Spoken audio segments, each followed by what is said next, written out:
Bonjour à toutes et tous, bienvenue à ce webinaire organisé par la délégation Atlas Nouvelle-Aquitaine. Plusieurs temps forts au cours de cet événement, un focus sur Atlas et sur le traitement des dossiers alternance, un coup de projecteur sur les nouvelles aides publiques, comment ça marche, des échanges avec une PME, un centre de formation, une alternante pour mieux appréhender les contours du parcours en alternance et les bonnes pratiques. Enfin, un zoom sur les initiatives pour aider les entreprises à recruter des alternants et aider les jeunes à trouver une entreprise. Deux onglets importants en haut à droite de votre écran, l'onglet questions, vous pouvez cliquer dessus. Ce sera notre fil de discussion, vous pourrez poster vos questions et commentaires, je les relayerai ou bien les conseillers Atlas y répondront en direct. L'onglet sondage permettra de vous interroger à plusieurs reprises tout au long de ce webinaire.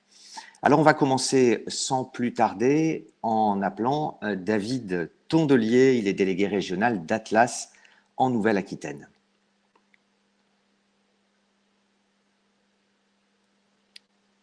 Bonjour à toutes et à tous et je vous remercie pour votre participation.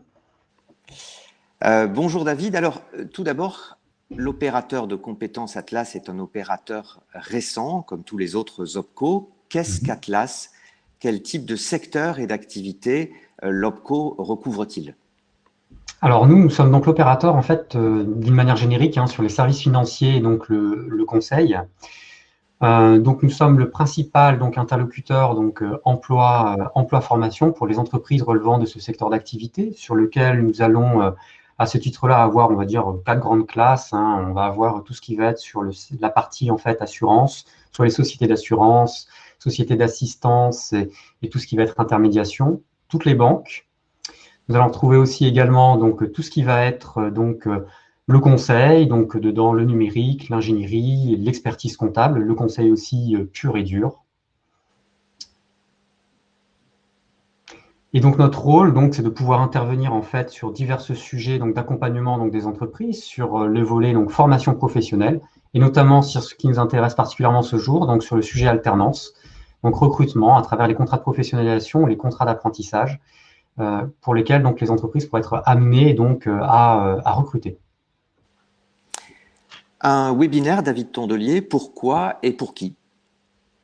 Alors, un webinaire, ça s'écrit dans une situation quand même assez exceptionnelle, parce que vous y êtes tous confrontés, tout à fait comme nous. Donc, on est une année qui a été marquée quand même par une crise sanitaire assez importante et donc un confinement qui a amené très vite en fait à identifier en fait des signaux assez forts de peut-être problématiques pour cette campagne, parce que c'est vrai que notamment sur le sujet de l'alternance, on est plutôt sur une saisonnalité habituelle qui se passe dès le début de l'été jusque de manière assez avancée en fait sur l'automne. Et là, on pouvait commencer en fait à identifier des entreprises, enfin surtout des jeunes aussi qui n'arrivaient pas à trouver d'entreprise, mais également des entreprises nous indiquant que avec ce contexte un petit peu incertain, ça pouvait à ce niveau générer des inquiétudes et peut-être des volontés de ne pas recruter. Donc nous avons sur des constats des années passées où l'alternance finalement est plutôt assez dynamique depuis 2019, on le verra un petit peu après. On avait une vraie volonté en fait de surtout ne pas freiner la dynamique, au contraire, la conserver, à défaut de ne pouvoir l'amplifier, mais au moins la conserver et de mettre en œuvre tout un plan d'action, donc notamment par l'intermédiaire de ce type de webinaire, qui s'inscrit sur une action un peu plus globale, qui s'appelle l'Atlas de l'alternance, qui va aider à vraiment favoriser et mettre en lumière en fait un contexte qui reste toujours finalement très favorable pour ce type de recrutement. Alors, on va voir quelques chiffres clés. Vous avez cité quelques secteurs, David, qui composent l'OPCO. On va voir à présent donc effectivement les 15 branches professionnelles qui apparaissent à l'écran. Vous en avez cité quelques-unes. Et bien sûr, tous les participants qui sont connectés pourront, avec le lien replay, revoir tous les chiffres et toutes les branches qui composent Atlas. On voit également en Nouvelle-Aquitaine voilà, ce que représente Atlas. Alors, à présent, en matière d'alternance, quels sont les principaux chiffres clés d'Atlas et que représente Atlas? Alors, Atlas, donc au niveau alternance, donc en 2000, alors c'est des chiffres 2019 qu'on a pu ressortir, représente donc plus de 2000 contrats donc, en alternance sur la période. Ce qui est intéressant en fait à noter par cet intermédiaire, c'est que nous sommes actuellement donc à mi-septembre. Le constat qui a été réalisé, c'est que bah, la dynamique finalement est pour l'instant plutôt assez positive, puisqu'à mi-septembre, donc nous avons reçu autant de contrats en alternance, donc que ce soit des contrats d'apprentissage ou des contrats de professionnalisation, que pour l'année passée, donc 2019. Donc on est déjà donc en 2020 au même niveau que 2019, donc en fin d'année, ce qui est plutôt Alors, très oui, positif. Je vous en prie, c'est Nicolas. ça. Et on va voir peut-être quelques chiffres clés en matière d'alternance hein, pour soutenir, étayer votre Ouais. propos. Voilà, si on peut les voir à l'écran. Euh, les chiffres clés alternance sur Atlas voilà, en totalité et sur Atlas en Nouvelle-Aquitaine. Alors, en attendant que les chiffres apparaissent, je vous laisse commenter, David. Oui, oui. Alors, en fait, sur Atlas, on est sur quelque chose, donc une volumétrie donc beaucoup plus importante, avec un taux d'avancement donc qui est à peu près similaire par rapport aux chiffres. Euh, c'est pas le bon élément. Dynamique toujours aussi importante qu'on souhaite assez soutenir. Et donc, on a une proportion globalement, en général, plutôt assez importante sur les contrats d'apprentissage qui ont une dynamique beaucoup Mhm. plus forte. C'est vrai que le sens de la réforme amène donc à apporter un peu plus d'intérêt d'une certaine manière en fait sur les contrats. Donc, on le voit donc là à l'écran, donc avec les contrats donc au niveau national, on en a plus donc de 60 000 avec une proportion plutôt de l'ordre voilà, de 60% donc pour les contrats d'apprentissage et 40% sur les contrats donc de professionnalisation. Et donc, on voit en dessous donc une répartition par filière. Alors, ce qu'il faut aussi nuancer par rapport au pourcentage, on voit qu'un contrat sur deux est signé dans la branche des bureaux d'études. Alors, c'est aussi la branche qui, en termes de représentation du nombre de salariés, représente aussi à peu près 50% finalement des effectifs que l'on retrouve au sein des filières Atlas. Donc, on est plutôt en fait sur des filières qui globalement ont à peu près les mêmes pratiques, les mêmes pourcentages finalement de recrutement. Ça reste assez homogène, quelles que soient les branches professionnelles. Et sur Nouvelle-Aquitaine, David Tondelier? Alors donc sur Nouvelle-Aquitaine, je l'avais indiqué tout à l'heure, un peu plus de 2000 contrats, mais c'est vrai que là on a une spécificité où l'apprentissage est un petit peu plus fort. On est un peu plus de 70% par contre en taux de mobilisation du dispositif par rapport au contrat de professionnalisation. Alors ce qui est très intéressant, c'est qu'on a plus d'un contrat sur deux qui est signé dans une entreprise de moins de 50 salariés. Donc clairement, ce n'est pas une affaire nécessairement de grosses entreprises. Toutes les entreprises peuvent recruter et ont nécessairement aussi un intérêt d'ailleurs à recruter par ce type de contrat. Alors caractéristique qui est très, vous pouvez le voir juste en dessous, qui est très en lien avec les entreprises de la branche, aussi au niveau de qualification, on va dire 4 contrats sur 5 se recrutent à minima à bac+3, donc de bac+3 à bac+5. Et donc plus de 300 organismes de formation où CFA interviennent au niveau régional dans le cadre des recrutements, de vos recrutements. Parfait, donc merci pour ce panorama de l'alternance. Alors on commence à avoir des questions et des conseillers Atlas, voilà Bérangère Mars en l'occurrence, sont en train d'y répondre et on relaiera certaines de vos questions en direct pour alimenter nos échanges et certaines questions trouveront des réponses à travers ce que les conseillers pourront proposer comme élément de réponse. Il y a un élément important à souligner, David Tondelier, c'est qu'il y a eu une réforme très importante, la loi Avenir professionnel du 5 septembre 2018, qui a très fortement chamboulé l'architecture de l'alternance en France, les CFA, mais aussi les OPCO, avec une transition 2019-2020 qui, pour les acteurs, a été particulièrement difficile. C'était un peu à marche forcée. Il fallait, voilà, il y avait de nouvelles modalités de traitement des dossiers, des nouvelles modalités de financement. Comment avez-vous géré cette période compliquée, autant pour les CFA que pour les OPCO? Alors cette période, effectivement, elle est compliquée. Je vous rejoins dans ce cadre-là. Elle le reste toujours. C'est vrai que cette année, c'est une année de transition. Et ce qu'il faut voir, c'est que vous avez vu les chiffres tout à l'heure. Donc, on est donc à plus de 60 000 donc, contrats en alternance. Mais c'est sur cette proportion, on est à peu près à 35 000 contrats d'apprentissage donc en 2019, donc, qui étaient donc, instruits préalablement par un autre opérateur et qui finalement nous sont arrivés en début d'année. Voilà. Donc d'un seul coup, donc on part pas nous en fait de zéro en nous disant tous les contrats débutés donc en 2020, c'est une année blanche. Non, il faut qu'on récupère tout ce qui a eu lieu en 2019 et qu'on puisse les engager. Alors il y a eu pour certains, donc pour à peu près la moitié, donc une récupération de données, mais pour l'autre moitié, il a vraiment fallu les instruire.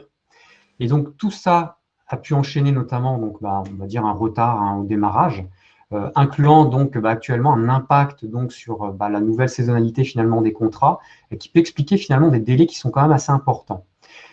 Alors, Quels sont ces délais en pardon. moyenne? Alors les délais actuellement, donc nous traitons encore des contrats d'apprentissage qui ont été reçus au mois de juillet. Alors que là, nous sommes quand même, on approche quand même de la fin septembre. Donc effectivement, nos délais sont assez importants et peuvent potentiellement aller au-delà des périodes d'essai. Ce qui est, moi, ce que je tiens en fait à apporter en termes d'information, c'est très très important. Donc vous le comprenez justement dans ce cadre-là, c'est assez difficile pour nous actuellement de pouvoir réellement pouvoir être en mesure de pouvoir vous répondre dans ces délais impartis. Ce que je tenais à vous faire, c'est vraiment vous rassurer dans ce cadre-là. Parce que Atlas, nous avons vraiment une approche bienveillante sur les contrats d'une manière générale et on engagera bien sûr dans ce cadre-là notre responsabilité. L'enjeu n'est pas d'avoir donc un process d'instruction qui est vraiment sanction. De toute façon, si d'aventure les contrats que nous identifions pourraient avoir des axes qui ne n'autorisent pas d'emblée de pouvoir les valider, notre principe est de revenir vers vous pour justement le mettre en conformité. Il n'est pas d'aller sur des refus simplement et sanctions. Donc, je vous invite vivement à ne pas rompre par mesure de sûreté en vous disant oh, je ne sais pas la réponse, elle peut tomber comme un coup près, donc je préfère rompre. Surtout pas, je vous invite vivement à conserver. Tout va se passer vraiment dans la meilleure des conditions possibles. Il n'y a pas de crainte ou d'inquiétude à avoir. Oui, ça c'est important. Il y a quelques grandes entreprises qui sont connectées. Il y a aussi énormément de PME et de TPE voilà, qui en ce moment sont connectées, qui se sont inscrites à ce webinaire. C'est des éléments importants. Alors, en plus, vous avez récupéré des dossiers qui parfois n'étaient pas sous fichier Excel. Il a fallu les ressaisir, etc. Ce qui génère, pour entrer un peu dans le détail, voilà, un certain délai de traitement et les précisions apportées sont importante pour tous ceux qui nous écoutent. Je vais vous proposer à présent à tous les participants, les e-participants qui se sont inscrits, de participer à un sondage. Alors, vous allez cliquer sur l'onglet « Sondage » et on va vous proposer un premier sondage très simple. Avez-vous déjà recruté en alternance? Et voilà, je vous propose de voter. On va attendre une quinzaine, vingtaine de secondes pour voir quels sont les résultats. Ça nous donnera voilà, une bonne idée, puisqu'il y a à la fois parmi vous des entreprises qui ont déjà des contrats et qui veulent peut-être en signer davantage, qui recherchent des alternants, et puis un certain nombre d'entreprises qui n'ont jamais recruté en alternance. Alors voilà, on va arrêter les compteurs, on est sur 80-20, David Tondelier. C'est-à-dire 80% ont déjà recruté, 20% n'ont jamais recruté d'alternants jusque-là. Ce qui est très bien. Donc 80% finalement d'entreprises où on peut se dire à rassurer et 20% finalement à convaincre aujourd'hui. Parfait. Bah, écoutez, merci beaucoup, David. Alors, vous nous rejoindrez tout à l'heure en fin de webinaire. On va à présent faire un focus sur ces nouvelles aides publiques, cette prime de 5 000 ou de 8 000 euros pour l'embauche d'un alternant. On va un peu faire le mode d'emploi de la prime. Une prime qui, bien sûr, s'ajoute à d'autres aides et qui renforce les nombreux atouts de l'alternance. Pour parler de ce sujet, pour décrypter ces nouvelles aides, je vais demander à Bérangère Mars de bien vouloir me rejoindre à l'écran. Alors, Bérangère Mars, elle est développeuse de l'alternance au sein d'Atlas en Nouvelle-Aquitaine. Bonjour à tous et à toutes. Bonjour Bérangère. Une question toute simple. Tout d'abord, développeuse de l'alternance au sein d'Atlas en Nouvelle-Aquitaine, ça veut dire quoi? Quel est votre rôle? Quelles sont vos missions? Très bien. Alors, mon rôle, en fait, c'est vraiment d'accompagner les entreprises et les organismes de formation dans leurs projets, en fait, sur le thème de l'alternance, donc sur tout le territoire de la Nouvelle-Aquitaine. Donc, vraiment, j'accompagne les entreprises pour monter leurs projets d'alternance. Donc, je peux voilà, les accompagner sur la mise en place du contrat, les aider sur la partie calcul de la rémunération, parce que c'est toujours un sujet un petit peu délicat. Et j'accompagne également les organismes de formation et donc les CFA sur cette partie-là aussi de l'accompagnement qu'ils peuvent donner aux entreprises sur la mise en place de ces contrats. Merci. Alors, Bérangère, 5 000 ou 8 000 euros, ça fonctionne comment? Quelles sont les principales modalités de cette aide? Alors, elles sont très simples, hein, les modalités. Donc, ce sont pour des contrats d'apprentissage ou des contrats de professionnalisation qui sont signés entre le 1er juillet 2020 et le 28 février 2021. Donc, ça, c'est la condition en termes de date de signature de contrat.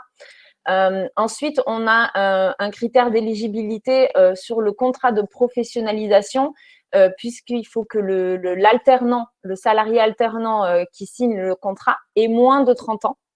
En contrat d'apprentissage, il n'y a pas de limite d'âge. Et dans les deux cas, dans les deux dispositifs, cette aide est versée pour des diplômes qui vont jusqu'au bac+5. Donc, vraiment, tous les niveaux de diplômes sont représentés pour bénéficier de cette aide. Donc, on a 5 000 euros dans le cas d'un alternant qui est mineur et 8 000 euros dans le cadre d'un alternant qui est majeur. Sur quelle période pour les contrats signés entre quelle date et quelle date? Donc, entre les contrats qui sont bien signés, on parle bien de la date de signature, hein, entre le 1er juillet et le 28 février 2021. Alors, je vous propose, on commence à avoir pas mal de questions un peu techniques, hein, c'est normal, qui arrivent sur Ouais. l'aide. Je vous propose de faire une foire aux questions avec vous qui va reprendre les questions les plus fréquentes auxquelles l'Atlas régulièrement répond. Alors, première question, ai-je une démarche à faire pour bénéficier de cette aide? Alors non, il n'y a pas de démarche particulière à faire pour pouvoir bénéficier de cette aide. En fait, c'est le déclenchement, en fait, le dépôt du contrat auprès de l'OPCO, donc de Atlas, qui va permettre ensuite, dès la validation de ce contrat par l'OPCO, de pouvoir être déclenché par les services de l'État, donc l'ASP, ce qu'on appelle l'Agence de services de paiement, qui se rapprochera directement de l'entreprise pour pouvoir avoir les coordonnées bancaires et faire le virement. Quand est-ce que l'aide est versée? À partir de quel moment? Et de quelle manière, avec quelle régularité est-elle versée? En une fois, en plusieurs fois? Alors, elle est versée en plusieurs fois. Donc, elle est sur l'aide, elle est versée sur la première année d'exécution du contrat. Peu importe, on va dire, l'année dans le cycle de formation du jeune. Par exemple, un jeune qui prépare uniquement que la deuxième année de son BTS, par exemple, l'entreprise va quand même percevoir cette aide puisque ça sera bien sur la première année d'exécution du contrat. Donc, elle va être mensualisée. Donc, c'est 8 000 euros qui seront divisés par 12 si le contrat fait 12 mois. Si le contrat fait 10 mois, ça sera proratisé en fonction de la durée du contrat. Alors justement, on a une question. A-t-on Oui. droit à cette aide même si le contrat ne dure qu'un an? Et je vais prolonger la question. Si le contrat dure 2 ans ou si le contrat dure 3 ans, est-ce que j'ai droit à l'aide et est-ce que j'y ai droit pendant 1 an, 2 ans ou 3 ans? Alors, cette aide, elle est versée bien qu'une seule fois la première année. Donc, si vous prenez un contrat sur 3 ans, vous aurez les 8 000 euros si si l'alternant est majeur que sur la première année. Et sur la deuxième et troisième année, il n'y aura plus cette aide. Et dans le cas contraire, donc s'il y a un contrat de 12 mois, vous aurez bien l'aide, donc une seule fois, puisque le contrat dure qu'une année. Et dans le cas d'un contrat de 6 mois, ce qui était une nouveauté du contrat d'apprentissage, Oui, désormais, on a 6/12 exactement. de l'aide, hein, de De l'aide. 5 000 ou de 8 000 euros, Exactement. C'est ça. selon qu'on est majeur ou pas. Parfait. Comment fonctionne l'aide pour les entreprises de 250 salariés et plus? Alors, pour les entreprises de 250 salariés et plus, il faut qu'elles, s'engagent à respecter en fait le quota d'embauche d'alternants obligatoires, donc qui est de 5%. C'est le quota obligatoire, hein, voilà, pour les plus de 250 salariés, ou bien qu'elles aient 3% et une augmentation en fait de l'embauche des contrats des alternants de 10% d'ici fin 2021. Autrement dit, elles doivent démontrer qu'elles sont sur une pente ascendante pour être Exactement. éligibles à l'aide, Voilà. sauf à devoir rembourser Tout in à fait. fine Si les l'entreprise, aides. voilà, si l'entreprise de plus de 250 salariés ne respecte pas les 5% d'embauche ou ne montre pas la preuve de cette progression de 10% d'alternance sur l'année 2021, elle devra rembourser cette aide. Alors, autre question, si j'embauche 2 jeunes de plus de 18 ans en contrat d'apprentissage, donc est-ce que je suis éligible 2 fois à l'aide de 8 000 €? Alors, si vous embauchez, pardon, un jeune qui a 2 jeunes. 2 jeunes. 2 Oui, oui, jeunes, oui, bien 2 sûr. contrats. Oui, oui, oui, tout à fait. Cette aide, en fait, elle est éligible pour chaque contrat signé, en fait. Voilà, il n'y a pas de limite par entreprise, en fait. Voilà, c'est pas parce que l'entreprise, elle va embaucher 5 alternants qu'elle n'aura droit qu'une seule fois à l'aide. Elle aura bien droit pour chaque contrat à l'aide de 5 000 ou 8 000 € en fonction de l'âge de l'alternant. Alors, une question pointue, Bérangère, si un contrat est signé en février 2021, 2021. vous avez dit tout à l'heure qu'il fallait que ce soit avant le 1er mars, Oui. mais que le contrat démarre en septembre 2021, cette aide est-elle accordée?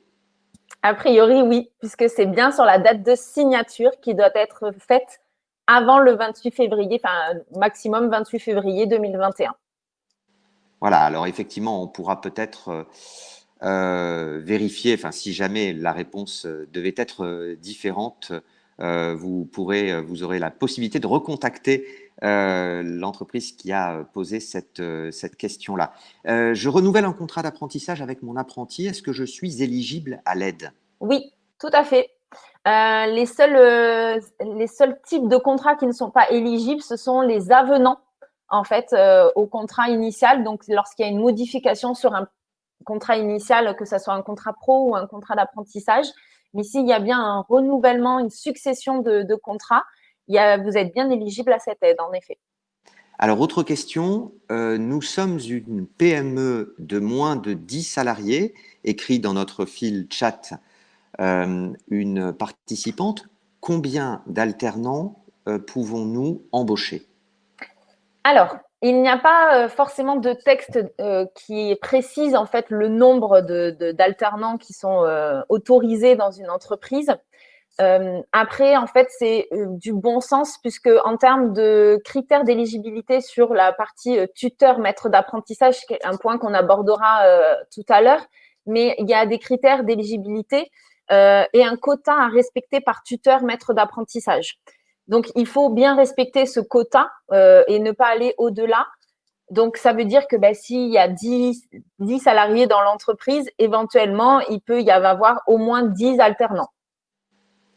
C'est ça. Donc, et ça a été un peu assoupli hein, en Oui. termes de nombre d'alternants que peut suivre un maître d'apprentissage. Oui.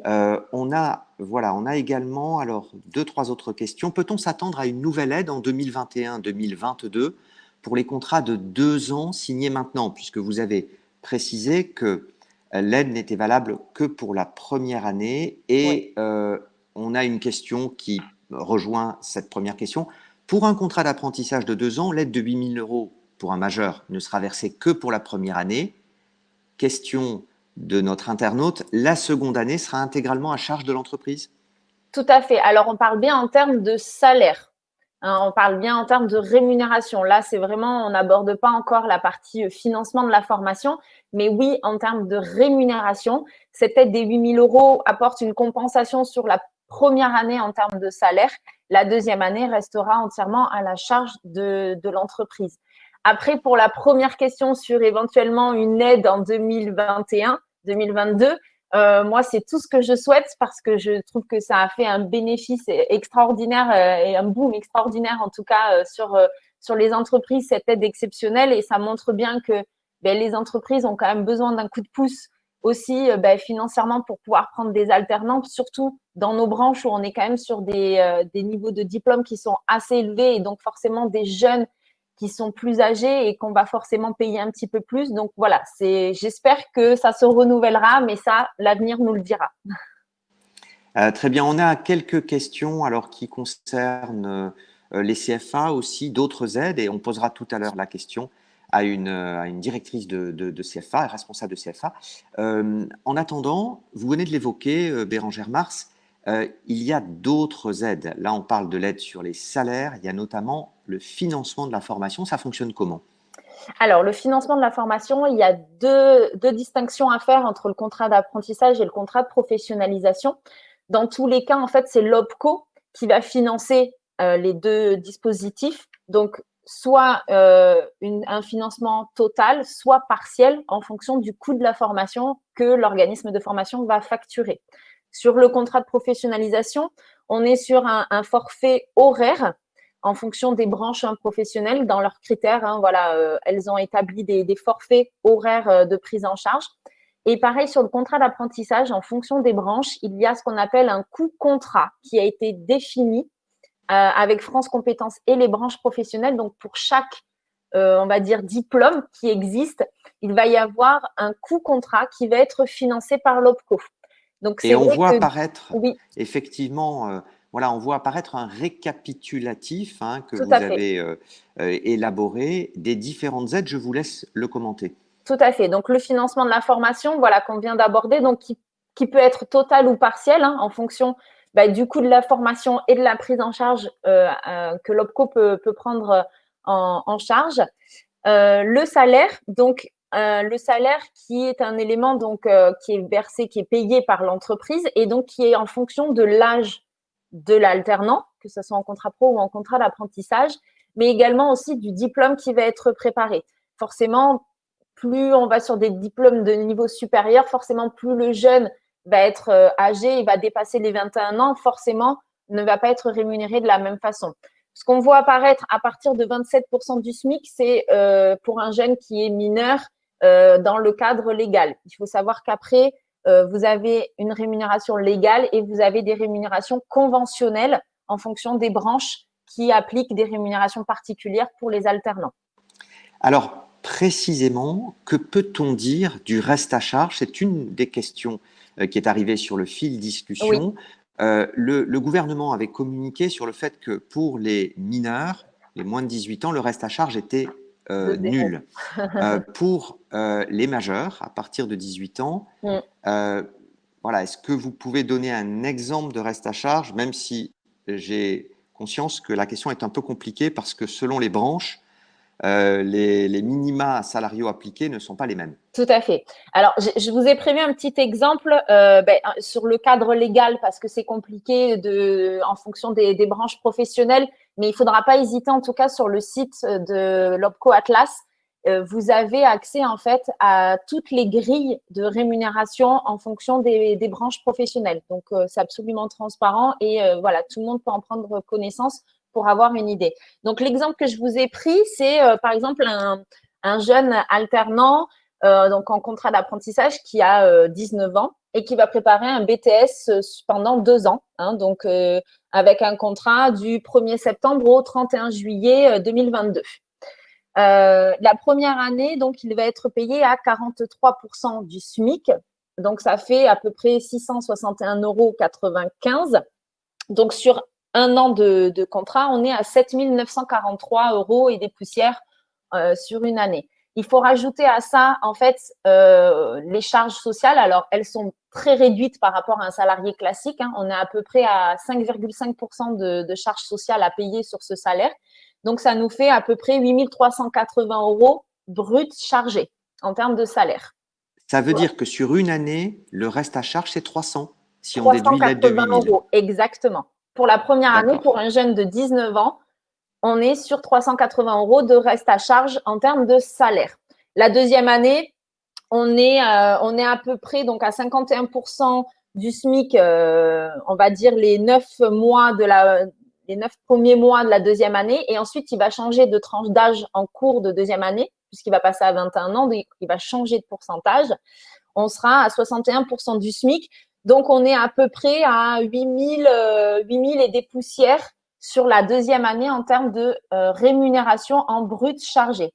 Si on ramène sur les 2 années de contrat, on est sur un salaire payé de 9 815 €, soit 427 € par mois sur les 2 années, quand on lisse sur les 24 mois de contrat. Très bien. Mais écoutez, effectivement, ça permet de situer un peu et d'appréhender le coût que ça peut représenter.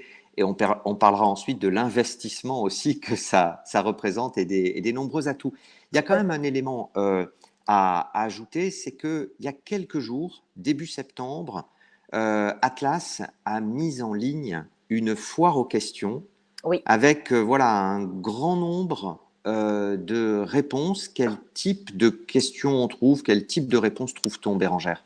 Alors vraiment, cette foire aux questions, c'est une mine d'informations qui est très, très demandée en fait par les entreprises. Je sais qu'en ce moment, c'est très difficile de nous avoir par téléphone ou par mail parce qu'on est très sollicité.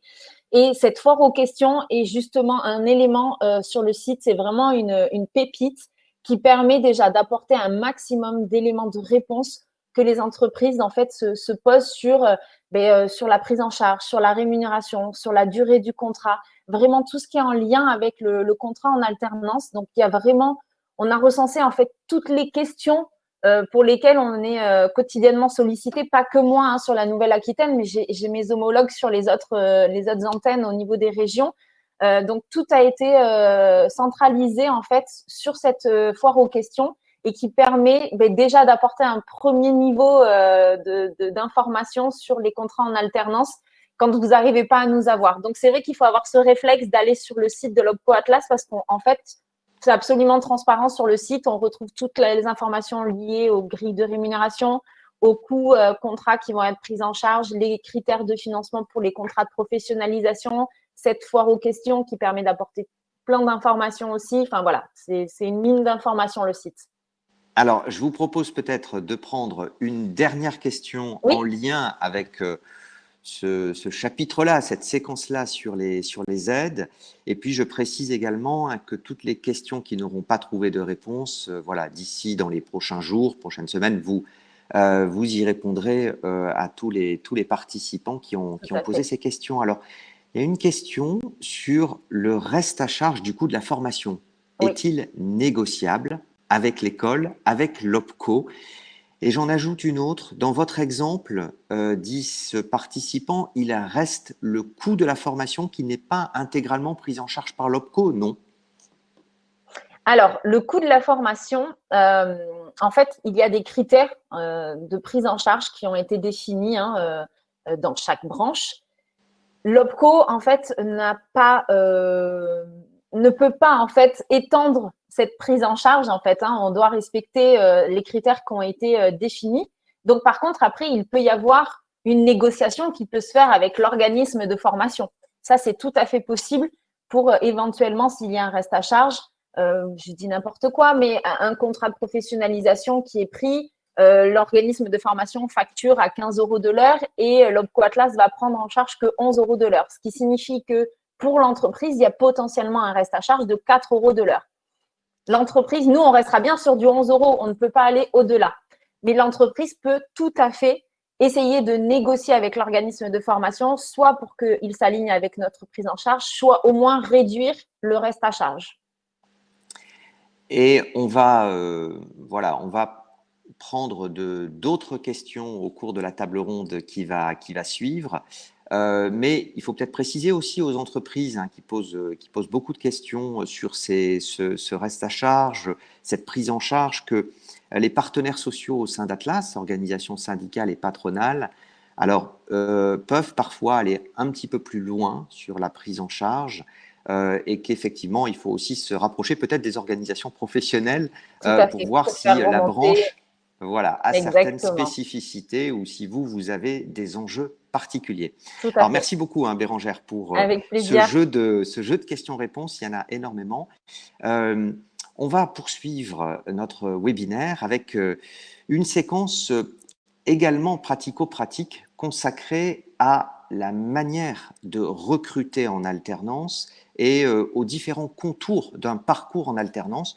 On va voir les retours d'expérience d'une PME, d'un centre de formation, puis tout à l'heure d'une alternante. Et Bérangère, vous nous apporterez quelques précisions sur l'accompagnement aussi des entreprises par Atlas sur ce registre. Alors, je vais demander à Agnès Passot, qui est dirigeante de PME, à Sophie Prat-Fourcade, qui est directrice commerciale d'un CFA, de bien vouloir nous rejoindre et on va les voir apparaître à l'écran.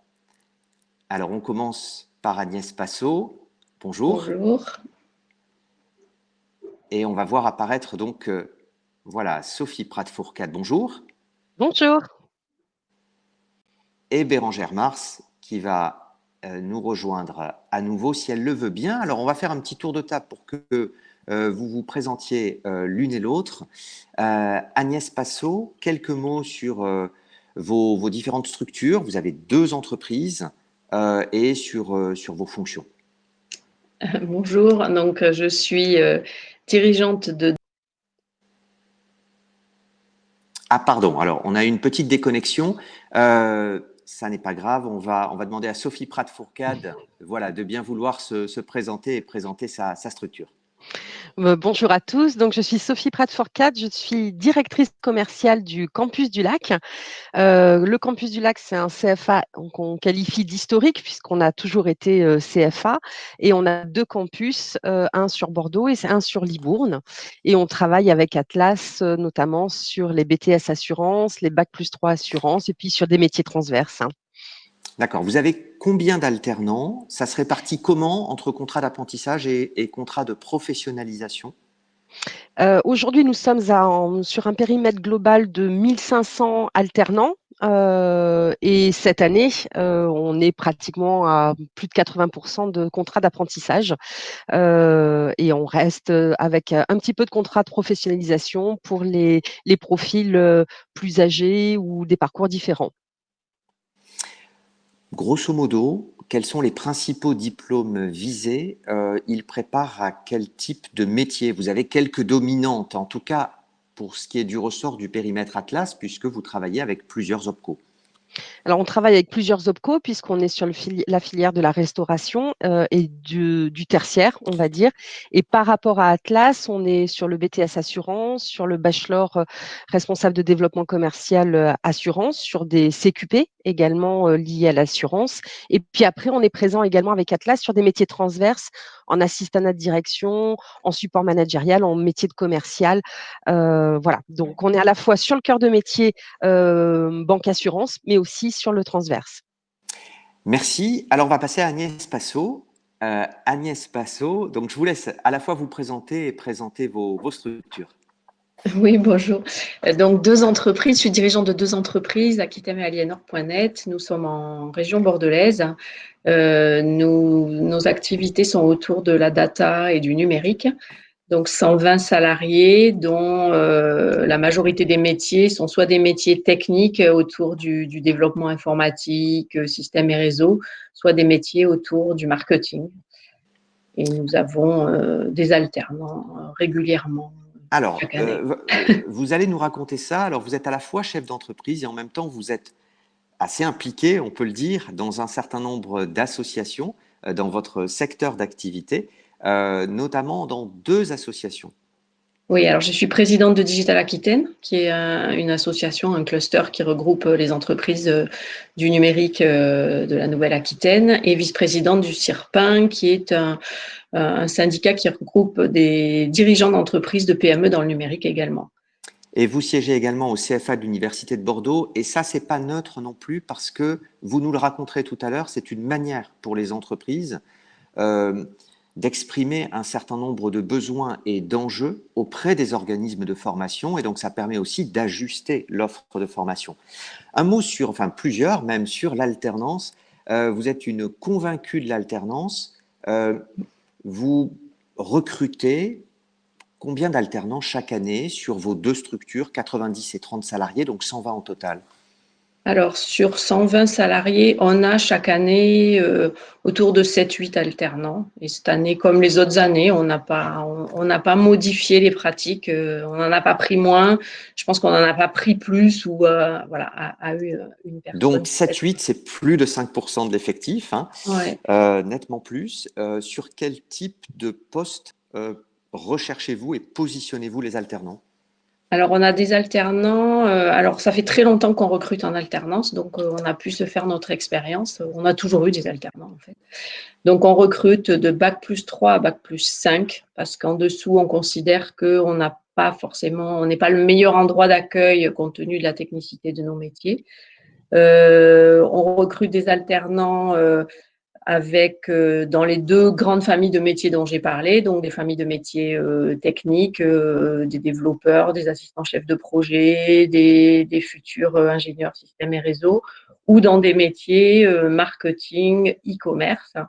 Et comme on recrute depuis très nombreuses années, on est aussi sensible. Un contrat pour nous d'alternance, c'est un contrat à trois entre le jeune, l'entreprise et le CFA. Donc, c'est vrai qu'on est très sensible au choix des écoles aussi et on considère que, voilà, on choisit autant le jeune que la formation dans laquelle il va siéger parce que cette formation nous semble correspondre à nos besoins. Si vous deviez résumer votre choix de l'alternance, quelles sont les motivations? Qu'est-ce que vous trouvez particulièrement positif dans l'alternance pour voilà, recruter depuis des années un nombre assez conséquent de jeunes? Bon, d'abord, ça me paraît être un engagement, j'ai envie de dire presque citoyen, de former des jeunes et de leur donner une occasion d'être dans l'entreprise. Ensuite, ça me paraît être extrêmement complémentaire. Alors, enfin, cette bienveillance, je crois qu'il faut y faire particulièrement attention cette année où c'est une année difficile pour les jeunes avec la crise sanitaire. Et au niveau des entreprises du numérique, dès le mois de mars, pendant le confinement, on a dit il faut absolument qu'on soutienne les jeunes. On a une journée apprentissage qu'on fait avec Atlas d'ailleurs, qu'on a souhaité maintenir. On maintient aussi des rencontres en ce moment, des job dating. Voilà. Donc pour nous, ça c'est important. Je pense que c'est très complémentaire pour des jeunes de faire la formation académique et la formation pratique. Donc, ce qu'on attend aussi des écoles avec lesquelles on travaille, c'est justement qu'elles donnent la formation assez académique, assez méthodologique, puisque la formation pratique, ils vont l'avoir chez nous. Donc ça me paraît important. Un jeune qui sort, qui a un master en alternance, parfois, il a 2-3 ans d'expérience sur son CV. Donc, il a une autre valeur que quelqu'un qui sort juste de formation initiale.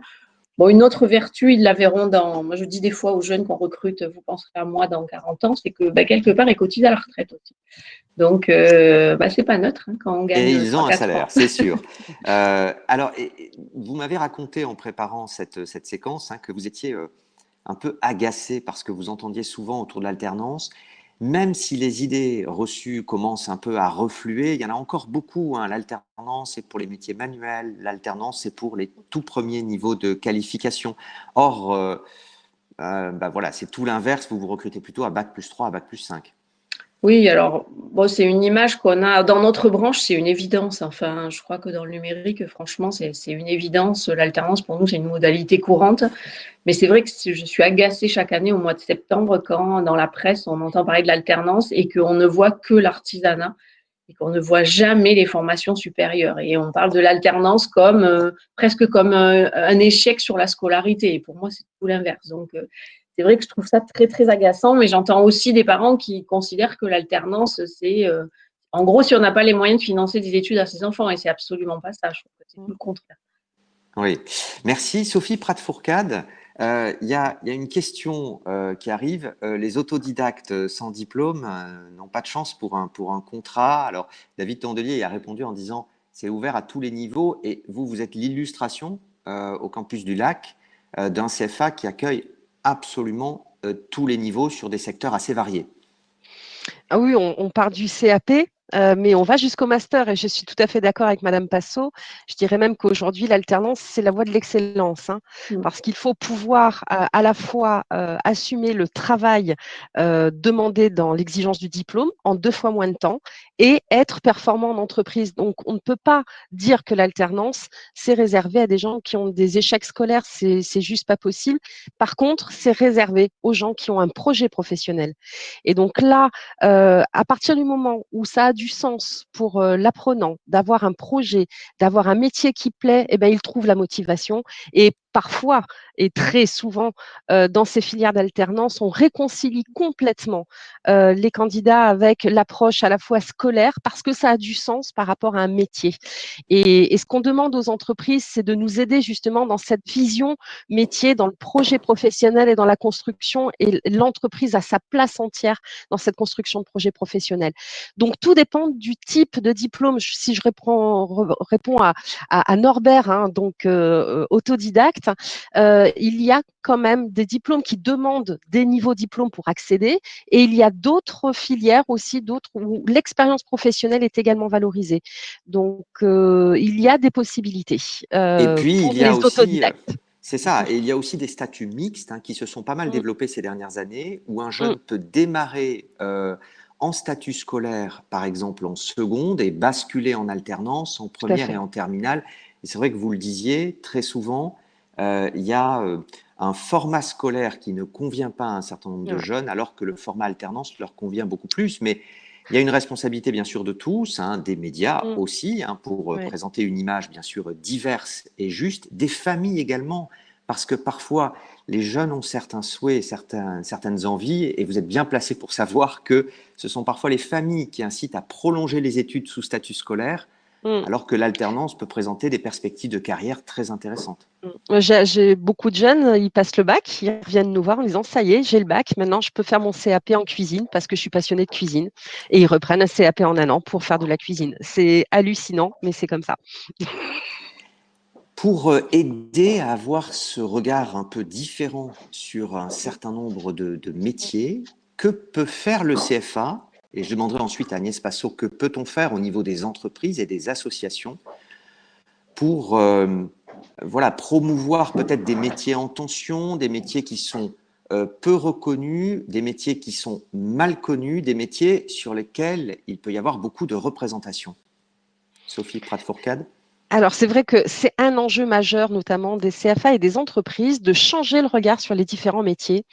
Et donc, nous, on est en train de construire des vidéos, des témoignages, parce que ça passe par ça aujourd'hui pour pouvoir convaincre. Et on va aller en entreprise voir, faire tomber ces a priori négatifs qu'il peut y avoir, ou des a priori extrêmement positifs, mais qui sont faux. Donc, on est en train de construire avec les entreprises, et bien sûr, on cherche des entreprises qui aimeraient nous accueillir et faire changer ces regards pour justement ouvrir un petit peu les chakras et ne pas rester sur des préjugés ou des images collées, stéréotypées, qui ne sont pas les réalités du terrain. Alors, Donc, vous évoquiez Mm. des vidéos. Mm. Vous avez une équipe de communication d'ailleurs qui peut Oui. accompagner les entreprises qui éventuellement souhaiteraient communiquer sur certains métiers. Oui, j'ai 2 personnes à mon service communication et on embauche bien entendu un alternant qui va venir nous aider. On profite également de cette belle aide exceptionnelle. Donc, on va vraiment avoir une équipe de 3 personnes qui vont nous aider à créer ces vidéos, ces témoignages et les relayer, les montrer lors de nos soirées portes ouvertes. Là aussi, on fait des soirées portes ouvertes, des journées portes ouvertes. On continue, malgré la situation sanitaire, respect des gestes barrières. Et ça va être justement des moments où on va pouvoir échanger avec les gens et leur montrer des aspects différents des différents métiers.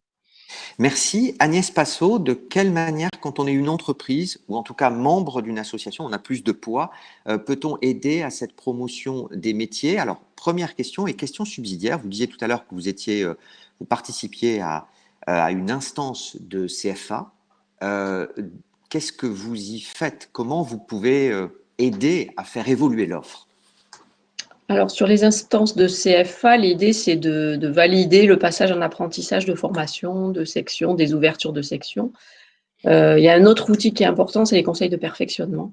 Donc, c'est une instance qui réunit des professionnels et l'équipe enseignante, les enseignants-chercheurs, qui permet chaque année de faire évoluer le contenu de la formation. Ça, c'est important pour nous, parce que ça nous permet de s'assurer que la formation est bien complémentaire, utile et complémentaire à ce qu'on apprend.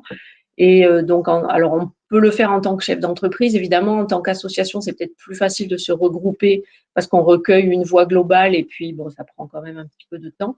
Mais j'expliquais que nous, en tant qu'association, on a été à l'origine de la création d'un diplôme en apprentissage avec l'Université de Bordeaux, qui Parce que existe vous depuis… aviez identifié des besoins, interrogé Ouais. vos pairs dans le cadre de l'association et identifié que ce besoin-là, il était partagé par un certain nombre d'entreprises et donc que ça pouvait tout à fait générer la création d'une section d'apprentissage. Exactement. Et on voyait bien que ces jeunes, on pouvait leur apporter une dimension pratique, mais on avait quand même besoin de la brique universitaire sur des compétences de base. Donc, on s'est rapproché de l'université et ce diplôme a été ouvert d'emblée en alternance en 2007. Bérangère Mars, comment l'OPCO, cette fois-ci, Atlas, peut aider à ces opérations de promotion des métiers, à cette mise en visibilité? Et il faut ajouter d'ailleurs qu'il y a un autre acteur, ce sont les régions, qui ont désormais en charge l'orientation et qui aussi commencent, hein, c'est progressif, mais à mettre en place des opérations. Alors, au sein de l'OPCO Atlas, on travaille beaucoup avec les partenaires sociaux, donc avec les branches professionnelles, et on participe à des forums, en fait, emploi, formation, où on va représenter les métiers, en fait, de nos branches et essayer de faire venir un maximum de personnes sur ces branches-là, sur ces métiers-là qui sont peu connus. On met en place, il y a plein de projets qui sont à venir également. On va commencer aussi à intervenir dans les établissements scolaires pour les prendre en fait dès le départ, pour parler de l'alternance, pour présenter nos métiers qui peuvent sur certaines filières avoir encore des mauvaises images. Donc voilà, ça va être dans ce type d'événement qu'on va participer pour montrer en fait les métiers qui existent dans nos branches professionnelles. Alors, il y a une question qui vous est soumise à tous de Norbert Schulz. Comment savoir quelle école est la plus appropriée pour l'entreprise? Qui est-ce qui veut y répondre? Alors, moi, je peux répondre sur nos métiers. Déjà, on se fait une expérience personnelle, mais bon, il faut bien démarrer. C'est pas une réponse pour la première année. Il faut regarder un petit peu les contenus de formation. Donc, je suppose que c'est une entreprise qui pose la question. Il faut regarder les contenus de formation, voir si ça complète bien ou si ça correspond bien aux attentes, voir comment est menée la pédagogie. Moi, je trouve que c'est important parce que justement, comme je le disais, nous, les jeunes, ils vont acquérir chez nous la dimension très pratique, très projet. Donc, personnellement, je préfère que l'école leur apporte la dimension méthodologique et académique et peut-être un peu moins la dimension professionnelle qu'on peut attendre dans un diplôme de formation initiale. Et après, selon les branches, je pense que dans les associations, justement, échanger avec les pairs qui ont des expériences et puis qui vont dire, bah oui, pour tel type de poste, moi, je recrute dans tel diplôme, ça fonctionne bien. Donc, échanger avec d'autres entreprises dans les associations professionnelles. Et puis, un petit complément très rapide, Sophie Prat-Fourcade. Les CFA ont, via la réforme, de nouvelles obligations et il y a un certain nombre d'indicateurs qui vont être publiés et qui seront particulièrement intéressants aussi sur les taux de réussite au diplôme, les taux d'insertion, 6 mois, 7 mois après l'obtention du diplôme. Ça, ce sont aussi des éléments concrets. Oui, que ce soit les indicateurs face à Calliope, etc. Donc, il va falloir qu'on affiche clairement quels sont l'insertion professionnelle, la réussite au diplôme, et puis tous les éléments là aussi, par rapport au handicap, est-ce qu'on gère bien la dimension également accueil et adaptation par rapport au handicap? Il y a énormément de critères supplémentaires. C'est intéressant parce que ça permettra d'avoir une lecture objective et une différenciation objective entre les différents centres de formation. Je rajouterais par rapport à un centre de formation, quand on ne connaît pas, il faut tester, il faut tenter. C'est l'accueil téléphonique, c'est la réactivité, c'est la fiabilité des informations et c'est l'adaptation des plannings également aux besoins des entreprises. Il est clair que par exemple dans le commerce, si on les met en formation tout le mois de décembre, ça ne va pas coller. Donc voilà, c'est aussi cette adaptation du centre de formation aux contraintes de l'entreprise. Alors, on a une question un peu pointue, on va peut-être essayer d'y répondre, de Véro Rakoto qui dit « J'ai un jeune qui était en contrat pro BTS l'année dernière, il continue cette année pour avoir une licence. Comment se passe le contrat? Il a déjà fait son solde de tout compte au mois de juin. » Alors, est-ce qu'on est en capacité, c'est une question très pointue, de lui apporter des éléments de réponse ou est-ce que vous lui répondrez plus tard peut-être, Bérangère? Alors non, je peux répondre en direct. En fait, ça va dépendre du type de contrat. Donc forcément, si la personne souhaite renouveler sur un contrat de professionnalisation, il faut respecter en fait là le délai de carence du coup, puisque a priori de ce que je comprends, le contrat s'est terminé en juin. Donc il faut respecter le délai de carence entre deux CDD.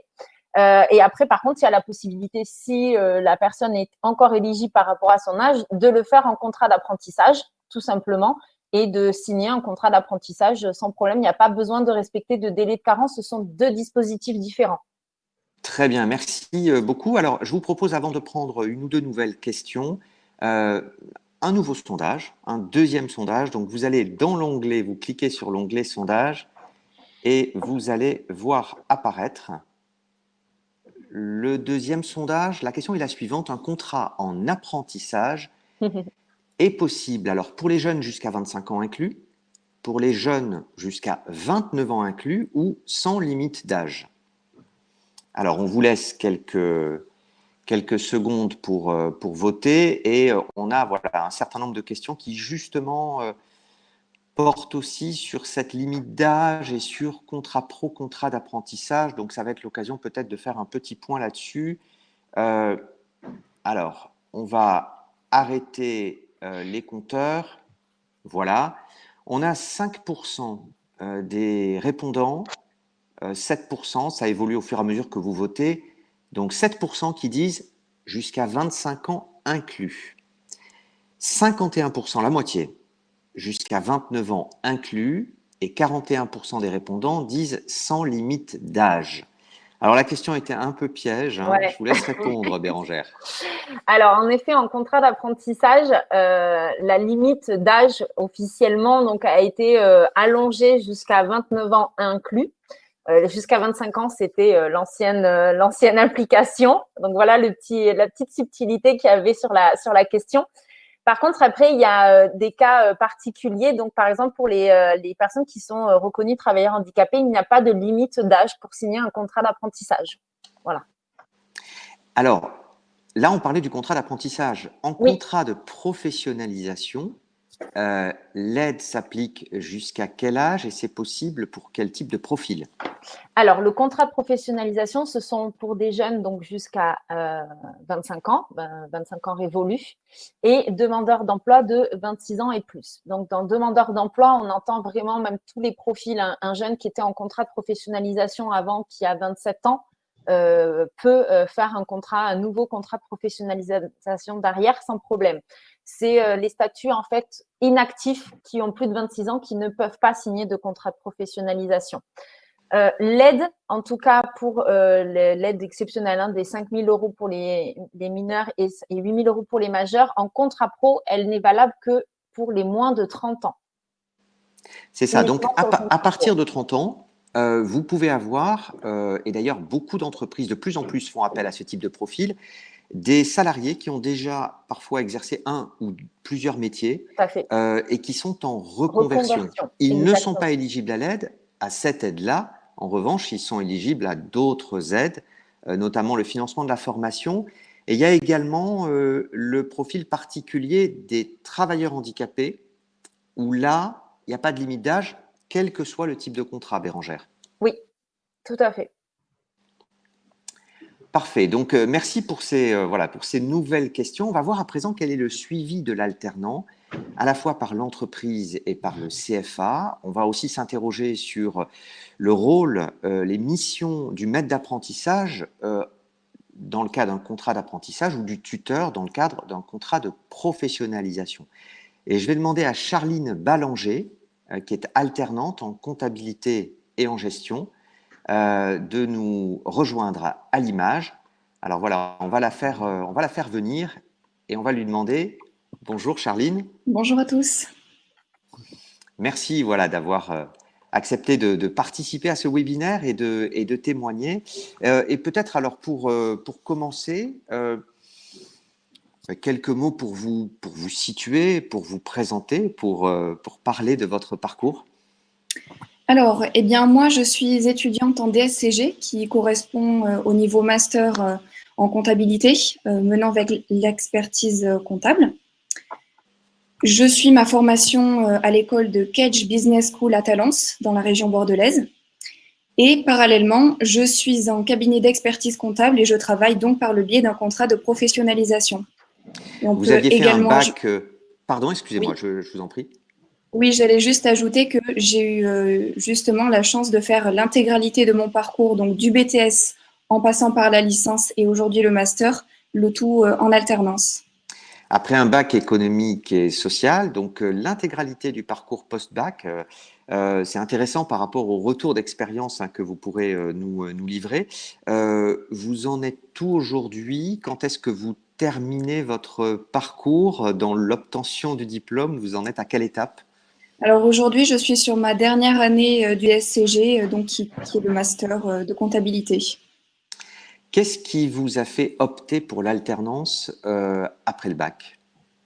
Alors pour moi, l'alternance, ça a vraiment été une évidence parce que vraiment, ça m'a permis de m'insérer progressivement dans le monde du travail et justement de ne pas avoir cette confrontation une fois à la fin du diplôme, de se retrouver devant un employeur et de n'avoir absolument aucune expérience. Voilà, pour un niveau de diplôme qui est quand même assez élevé, je trouvais ça vraiment intéressant de pouvoir vraiment se présenter sur le marché du travail avec ce bagage que nous offre l'alternance. Qu'est-ce que vous faites actuellement? Quelles sont les missions que l'on vous confie? Quel est le cadre de votre travail au sein de l'entreprise de comptabilité? Alors aujourd'hui, j'ai, malgré ce poste en alternance, vraiment des tâches classiques comme pourrait avoir n'importe quel collaborateur. Donc, je fais de la saisie comptable, de la révision, des bilans, des TVA. Voilà, Alors, vous êtes en contrat de professionnalisation, tout à vous fait. êtes intégré à une équipe qui est votre tuteur et comment s'exercent ses missions? Quel type de relation avez-vous avec lui? Alors, mon tuteur, c'est monsieur Éric Morel. Et donc, effectivement, c'est lui qui répartit le travail au sein du groupe, qui nous affecte les missions en fonction de notre niveau professionnel et qui intervient, voilà, qui fait le lien avec les clients et qui nous supervise par le biais de la formation, voilà, qui vérifie le travail et la qualité du travail produit. On peut imaginer qu'au démarrage, vous aviez des responsabilités un petit peu, mais pas tellement non plus, un petit peu de délégation et que petit à petit, c'est monté crescendo? Tout à fait. Alors justement, c'est le principe de l'alternance. Il y a vraiment une montée en puissance en fait au fur et à mesure de la formation. Elle se fait à la fois par les acquis qu'on fait à l'école et parallèlement par les acquis qu'on fait en entreprise et l'expérience qui en découle. Donc effectivement, c'est vraiment progressif. Au début, on est accompagné par le tuteur, par l'entreprise. On est vraiment suivi dans les missions et peu à peu, on a vraiment cette indépendance qu'on acquiert et qui s'installe voilà, pour la suite de la vie professionnelle. Avec une alternance qui peut également s'adapter aux contraintes de l'entreprise ou du cabinet. Actuellement, quel est votre rythme entre l'école, Kedge, et l'entreprise, le cabinet? Alors, au cours de cette formation, là, j'ai fait entre 1 et 2 jours d'école par semaine et donc le reste de la semaine intégralement au cabinet. Effectivement, il y a une vraie adaptation de l'alternance parce que, en ce qui me concerne, donc je travaille dans le secteur de la comptabilité et on a eu une pause de l'école pendant la période fiscale, ce qui m'a vraiment permis de me consacrer à mon travail pendant cette période où l'entreprise avait besoin de moi, ce qui est vraiment très intéressant, je trouve, comme rythme de travail. On s'adapte vraiment aux besoins de l'entreprise et de l'alternant. Merci Charline Ballanger. Agnès Passot, comment dans votre entreprise concevez-vous le rôle des tuteurs vis-à-vis des 7-8 alternants que vous recrutez chaque année? Pour vous, un tuteur doit faire quoi? Beaucoup d'entreprises se disent, est-ce que c'est pas très chronophage pendant que les tuteurs accompagnent les alternants, ben, ils ne produisent pas. Est-ce qu'ils ne sont pas forcément formés pour faire ça? Quel est le profil que je dois positionner sur un rôle de tutorat? C'est forcément un peu chronophage, forcément, il y a un peu de temps à passer. Déjà, au départ, c'est eux qui définissent la mission, la fiche de poste. C'est eux qui recrutent aussi. Ils participent au recrutement de la personne qui va les accompagner. Et après, ils l'accompagnent tout au long de l'année jusqu'au rendez-vous académique. On est sur des diplômes où il y a parfois des soutenances de mémoire, des définitions de sujets de mémoire, des choses comme ça. Donc, ils accompagnent le jeune dans toutes ces étapes. Mais je pense que c'est aussi valorisant pour un collaborateur d'accueillir un jeune et de transmettre. Donc, c'est une fonction qui est plutôt appréciée en général. Oui, et qui parfois même est un facteur de cohésion au sein de l'entreprise quand il y a l'intégration voilà, d'un jeune dans une équipe. Ça peut aussi être un élément de remotivation ou de recohésion. Ah, oui, puis ça apporte du sang neuf, ça apporte une nouvelle vision. Puis des fois, les jeunes partagent aussi justement le contenu des cours qu'ils ont eus avec le reste de l'équipe. Ils reviennent en disant, ah bah, cette semaine, j'ai eu un séminaire sur ça. Si vous voulez, pendant 1 heure, je vous présente ce que j'ai vu. Donc, ça apporte aussi au reste de l'équipe. Oui, et ça, c'est un élément intéressant parce que on a parfois tendance, on entend parfois des critiques un peu sévères sur l'université ou des cours qui seraient un peu déconnectés de la pratique des alternants en entreprise. Et vous, Agnès Passot, vous faites partie de ceux, je ne sais pas s'ils sont minoritaires ou très minoritaires, mais qui dites non, les profils universitaires sont des profils intéressants et souvent plus intéressants que d'autres profils. Alors, moi, je trouve que l'alternance, c'est justement la formation pratique, ils viennent l'apprendre dans l'entreprise. On est sur des diplômes, donc j'ai dit bac plus 3, 4, 5, où ils sont quand même au moins la moitié du temps en entreprise, voire plus, voire 3/4 du temps sur l'année. Donc, la pratique, ils vont l'avoir chez nous. Donc, si on les choisit en alternance, c'est pour que pendant leur temps d'études, ils acquièrent autre chose, les choses sur lesquelles on n'a pas envie, nous, ou on n'a pas la compétence pour passer du temps à donner des contenus de méthodologie, des contenus de base, voilà, des choses plus académiques. Donc, c'est ce qu'on attend de l'école. Sinon, on les recruterait directement si on devait tout faire en méthode pratique chez nous. Sophie Prat-Fourcade, pour vous, quel est le bon degré d'accompagnement, les facteurs clés de réussite entre le CFA, le jeune et l'entreprise? Alors, le premier facteur de réussite, c'est d'inclure en effet le tuteur dès le démarrage, peut-être même dès la sélection. Il faut que ce soit un vrai projet d'entreprise, en fait, plus qu'un vrai projet d'entreprise, d'accueillir un alternant, de nommer quelqu'un avec son accord, c'est quand même le mieux, en tant que tuteur, de bien lui définir les contours de sa mission, bien lui expliquer qu'il va avoir plein de casquettes différentes. Le tuteur, à un moment, il est un peu plus le papa ou la maman. Il faut que tu arrives à l'heure, etc. Voilà. Après, il sera vraiment le chef. Après, ça sera le responsable vis-à-vis des autres équipes, etc. Il faut pouvoir, en fin de compte, quand on est tuteur, pouvoir passer d'une casquette à une autre. Par contre, après, Enfin, moi, j'ai des histoires merveilleuses de rencontres.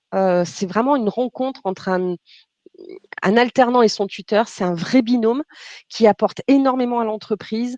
Quand c'est bien fait depuis le départ, alors je conseille quand même pour les gens qui n'ont pas trop l'habitude de gérer des personnes, de faire une formation, à la fois de maître d'apprentissage et de tuteur, parce que vous allez gérer un salarié qui est comme les autres mais différent.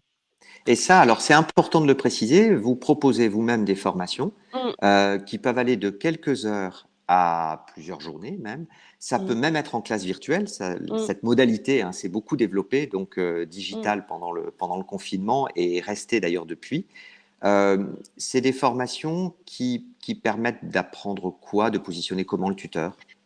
De se positionner lui-même, de créer des outils aussi de suivi, de savoir un peu recadrer de temps en temps comment il faut, avec quelle méthode, et surtout de comprendre l'apprenant. C'est-à-dire que, comme je disais, c'est un salarié comme un autre, mais différent.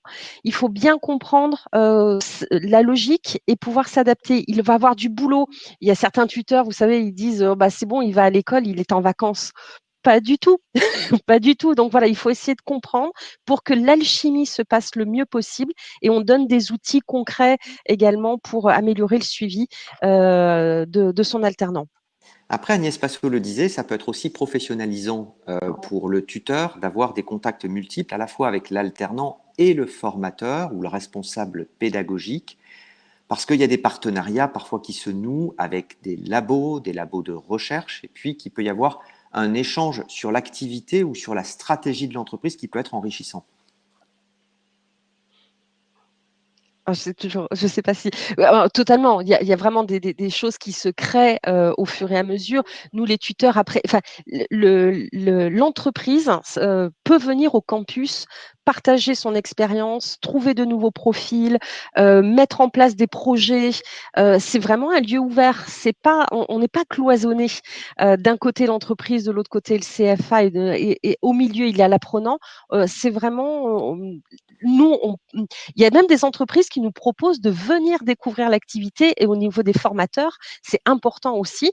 On a une entreprise partenaire, les formateurs vont aller passer 3 jours en entreprise et travailler dans l'entreprise. Comme ça, ils comprendront aussi parfaitement les contraintes et on sera plus efficace également en formation. Vous voyez, c'est pour eux. Alors, plein de questions là-dessus. Comment sera financée cette formation de tuteur au sein de l'entreprise? Et là, Bérangère Mars, voilà. l'OPCO La a transition. un rôle à jouer. La transition parfaite, du coup, sur l'accompagnement de l'OPCO, justement, sur cette formation de tuteur. Donc, moi, je reviens sur ce qu'ont dit Agnès et Sophie. C'est entièrement le discours que nous aussi, on communique aux entreprises. C'est que le tutorat, en fait, pour moi, c'est la clé de la réussite d'un contrat en alternance. Il faut que le tuteur ou le maître d'apprentissage, il soit volontaire et motivé de le faire et il faut qu'il soit impliqué dès le départ. Ça, c'est essentiel. Et pour moi, c'est vraiment un échange intergénérationnel qui se fait et c'est ce qui fait que ça fonctionne et que ça matche super bien entre les personnes. Au niveau de l'accompagnement donc de l'OPCO, la partie tutorat, donc il y a la possibilité, alors au sein de la branche professionnelle des bureaux d'études, on a des actions collectives qui existent. Alors ça va être étendu bientôt, les actions collectives sur les autres branches. Tout ça, c'est encore en train de se mettre en place au sein de l'OPCO Atlas, mais pour l'instant, elles sont sur la branche des bureaux d'études. On a donc une action collective qui est devenir tuteur en entreprise. Donc, il y a sur le site de l'OPCO Atlas et sur donc la plateforme des actions collectives une liste des organismes de formation qui proposent donc cette formation de devenir tuteur en entreprise qui est sur 2 jours la plupart du temps et qui va être financée à 100% par l'OPCO Atlas. Ensuite, l'entreprise peut également prendre un autre organisme de formation qui ne fait pas partie de ces actions collectives parce que les dates qui sont proposées ne leur conviennent pas. Ils peuvent aussi prendre un autre organisme, comme le Campus du Lac, qui propose cette formation de tuteur en entreprise, qui s'applique aussi pour les maîtres d'apprentissage. C'est la même chose, ils ont le même rôle, donc ça marche pour les 2 types de contrats. On a l'OPCO Atlas va prendre en charge à hauteur de 15 € de l'heure. Voilà.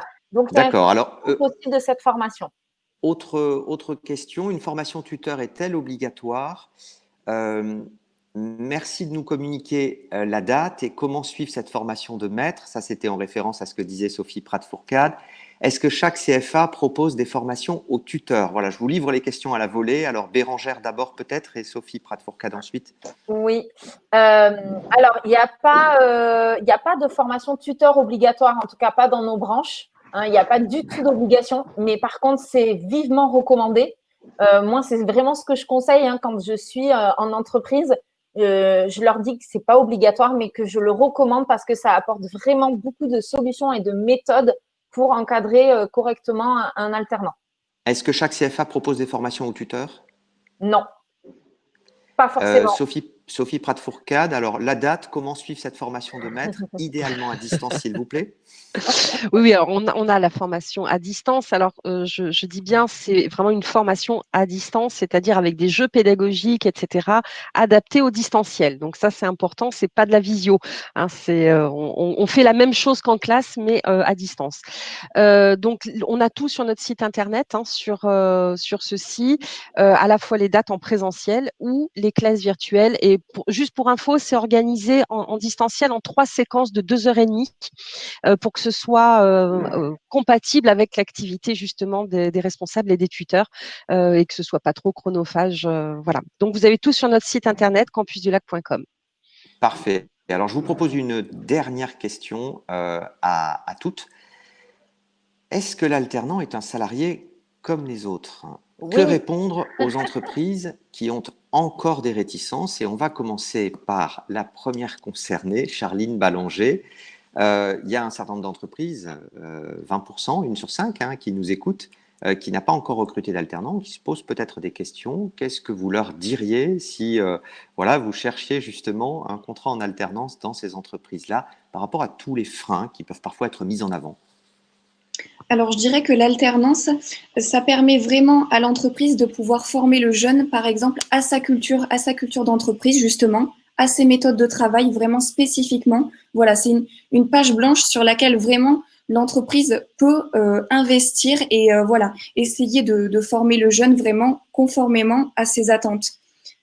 Et voilà, c'est vraiment, je pense, très intéressant d'utiliser ce biais de l'alternance pour voilà.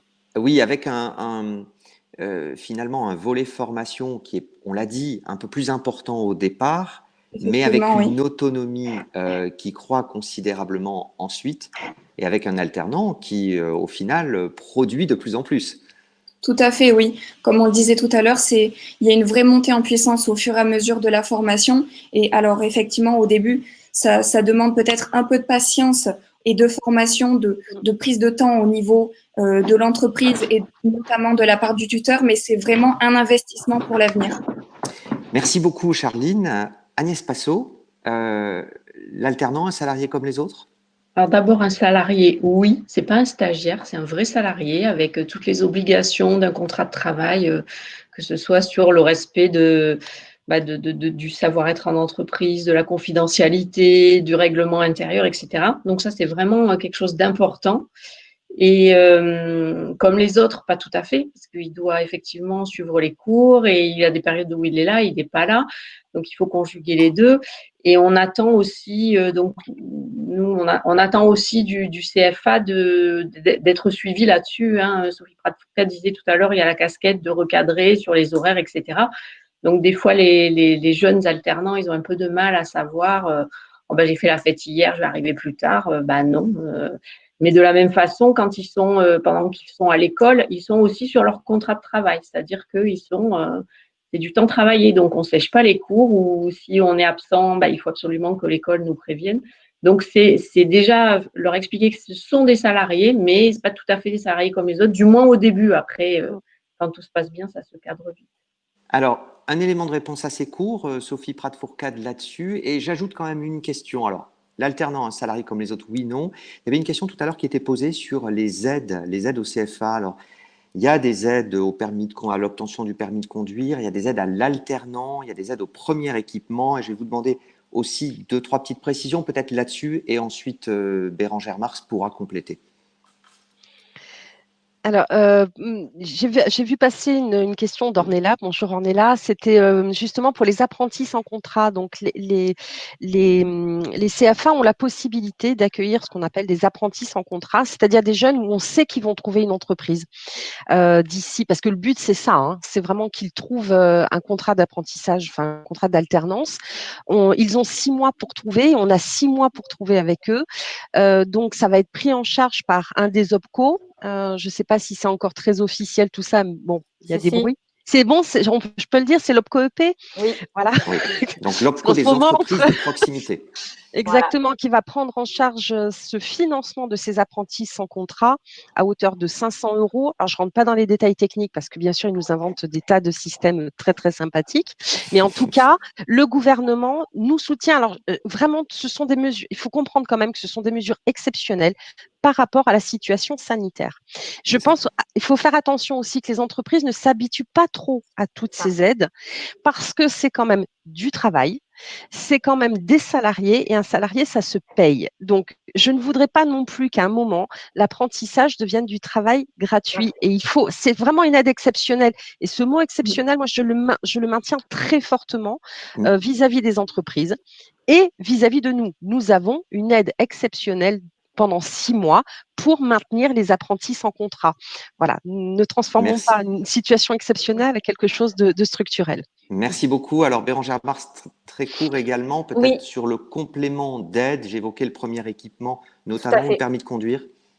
Alors, en fait, les OPCO ont voté, en fait, dans chaque OPCO, des frais annexes, qu'on appelle des frais annexes. Et donc, il y a un frais annexe qui s'appelle le premier équipement, qui permet, en fait, au CFA d'équiper leurs alternants sur du premier équipement. Donc, tout est possible en premier équipement. Hein. Ça peut aller, par exemple, dans l'assurance. Je sais que ils ont besoin d'un guide de l'assurance, qui est un bouquin qui est assez énorme et qui peut être assez coûteux pour un jeune alternant, hein, qui peut faire partie en fait du premier équipement. Donc, c'est un investissement que le CFA va faire. Donc, il va acheter en gros pour toute sa promotion en fait de BTS en assurance un guide de l'assurance pour tous ses alternants et va demander un remboursement de la part de l'OPCO.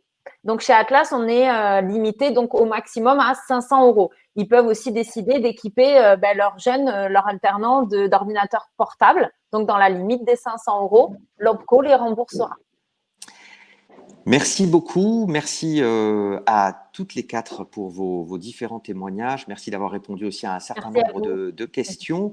On va maintenant passer à une autre séquence assez importante aussi sur comment l'offre et la demande peuvent se rencontrer. Les entreprises qui souhaitent trouver des alternants aujourd'hui, quels sont les outils à leur disposition et pour les jeunes, quel type d'outils aussi peuvent leur permettre de rencontrer des entreprises. Donc, on va aborder cette question-là avec David Tondelier, donc délégué régional d'Atlas en Nouvelle-Aquitaine, et je vais lui demander de bien vouloir me rejoindre à l'image. Et on va également accueillir Muriel Blanchou, qui est chargée de projet appui aux entreprises et à l'emploi à Cap Métiers Nouvelle-Aquitaine. Alors voilà, elle va nous rejoindre dans quelques instants, Muriel Blanchou, et on va faire un focus très pratico-pratique. Bonjour Madame Blanchou. Bonjour. Ah, on vous entend pas très bien. Si vous pouvez mettre un tout petit peu, voilà, le son un tout petit peu plus fort. Voilà. C'est mieux là? Ah, effectivement, c'est mieux. Donc, avant de démarrer notre séquence, vous allez nous présenter l'un et l'autre quelles sont les initiatives pour faire matcher les demandes des entreprises et les demandes des candidats, des jeunes. Quelques mots pour vous présenter, Muriel Blanchou, et pour présenter Cap Métiers Nouvelle-Aquitaine. Oui, donc bonjour à toutes et à tous. Donc Cap Métiers Nouvelle-Aquitaine, c'est une agence régionale spécialisée sur les questions de l'orientation, de la formation et des métiers. Donc nous sommes un centre de ressources et nous répondons aux questions du grand public, que nous accompagnons aussi sur ces questions-là. Grand public, c'est salariés en phase de reconversion, étudiants, scolaires, demandeurs d'emploi, et puis des professionnels, donc professionnels de l'emploi et de la formation, et des entreprises. Donc dans les outils que nous animons, nous avons le site de la bourse de l'apprentissage et de l'alternance. Alors, on va voir, je vous interromps 2 secondes pour préciser un petit peu le cadre. Cette bourse de l'apprentissage, elle est permanente. On va faire un focus sur cet outil qui est permanent et qui est mobilisable à tout moment. Et ensuite, avec David Tondelier, on fera un focus sur une initiative qui est plus ponctuelle, qui se déroule en ce moment et qui va permettre aux entreprises des secteurs d'activité d'Atlas de se rapprocher des candidats et vice-versa. Alors, vous nous avez préparé un certain nombre de diapos pour voir très concrètement, Muriel Blanchou, comment une entreprise qui souhaite recruter un jeune ou déposer une offre va faire en allant sur le site Cap Métiers Nouvelle-Aquitaine. Je vous laisse commenter les slides que vous nous avez préparés. Très bien. Alors, petite précision, c'est bien sur le site de la bourse de l'apprentissage et de l'alternance qu'il faut se connecter. Vous pouvez donner l'URL, en fait, le 3W de ce site. Donc, c'est www.apprentissage-nouvelle-aquitaine.info. D'accord, parfait. Alors, on voit à l'écran, donc, quand on arrive sur le site, la page d'accueil. Voilà. Alors, une petite précision, juste à titre d'information, sur le site de la bourse de l'apprentissage et de l'alternance, on a 4300 offres qui sont déposées par les employeurs, qui sont actuellement en cours, et 4900 candidatures. Voilà. Donc, quand on est un employeur, qu'on arrive sur la page d'accueil du site de la bourse de l'apprentissage et de l'alternance, on se rend sur l'espace employeur. Sur l'espace employeur, quand on clique, on a 2 possibilités. On a proposé une offre et déposer une candidature. Ça vous a été un peu bon. Proposer une offre et consulter les candidatures. Donc, pour déposer une offre, c'est très simple. Il suffit seulement de se munir de son ciré et de son adresse mail. Donc là, on peut passer peut-être à slide suivante, voilà. Et donc, il suffit de remplir, de compléter le formulaire. Donc, le métier proposé, le type de contrat, la description de l'offre. Alors, la description de l'offre, c'est très important parce que ça va permettre aux candidats qui vont consulter l'offre de bien repérer les compétences et les prérequis qui sont attendus. Ça permet donc à l'entreprise de peut-être bien cibler, mieux cibler ses recrutements et d'attirer peut-être plus rapidement les bonnes personnes. Voilà, donc ce qui est en rouge, c'est, on va dire, les champs qui sont obligatoires. En dessous, on a une petite colonne sous la description de l'offre qui est choisir un CFA. Si on ne le connaît pas, c'est pas grave, on n'est pas obligé de le cocher. Ensuite, on a la liste diplômes qu'on souhaite préparer, enfin faire préparer par l'alternant, et l'intitulé du diplôme. Le poste, donc où est basé le poste. Ça, c'est important aussi parce que ça va permettre, notamment, je pense à des jeunes qui n'ont pas forcément de moyens de locomotion, de regarder si c'est proche de chez eux, comment ils vont pouvoir s'y rendre. Et puis, la date prévisible d'embauche. Alors, je ne sais pas si on peut voir la slide suivante. La voilà. Voilà. Bon. Donc, ça, c'est la slide sur consulter les candidatures. Alors, c'est ça. Alors, en fait, deux possibilités. Hein. Vous disiez déposer une offre, et ça, vous nous avez expliqué comment on déposait voilà. l'offre, quels étaient les champs à remplir, vous validez. Deuxième possibilité pour l'entreprise, même si elle n'a pas déposé d'offre, elle peut consulter toutes les candidatures sur le site de la bourse. Voilà. Donc, sur le premier champ, là, sur la consultation, le dépôt de l'offre, bon, il y avait en dessous des éléments qu'on n'a pas vu apparaître à l'écran, qui sont donc quand même les coordonnées de l'entreprise, son numéro de tiré et la validation de l'offre.